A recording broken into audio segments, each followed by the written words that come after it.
അമേരിക്കയുടെയും ഇസ്രായേലിന്റെയും സൈനിക ആധിപത്യത്തെ വെല്ലുവിളിക്കുന്ന സുപ്രധാന നീക്കവുമായി ഇറാൻ.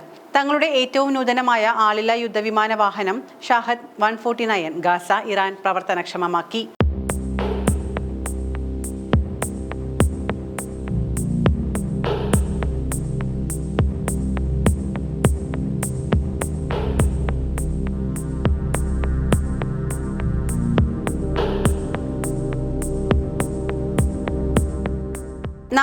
കിലോമീറ്റർ വരെ പ്രഹരശേഷിയുള്ള ഈ ഡ്രോൺ ഇസ്ലാമിക് റവല്യൂഷണറി ഗാർഡ് കോർപ്സിന്റെ എയ്റോസ്പേസ് ഫോഴ്സുമായി സംയോജിപ്പിച്ചിരിക്കുന്നു.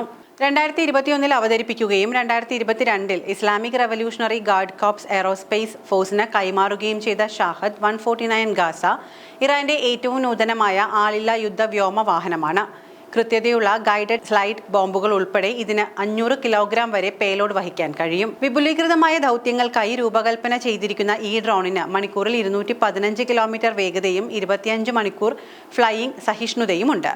35,000 അടി വരെ ഉയരത്തിൽ പ്രവർത്തിക്കാൻ ശേഷിയുള്ള ഷാഹദ് 149 ദീർഘദൂര സ്ട്രൈക്കുകൾക്കായി നിർമ്മിച്ചതാണ്. ഇലക്ട്രോ ഓപ്റ്റിക്കൽ, ഇൻഫ്രാറെഡ് സെൻസറുകൾ, laser range finder, satellite communication antenna എന്നിവ ഉൾക്കൊള്ളുന്ന അത്യാധുനിക ഏവിയോണിക്സ് സംവിധാനങ്ങളാണ് ഷാഹദ് 149 ഉള്ളതെന്ന് മാധ്യമങ്ങൾ റിപ്പോർട്ടിൽ പറയുന്നു.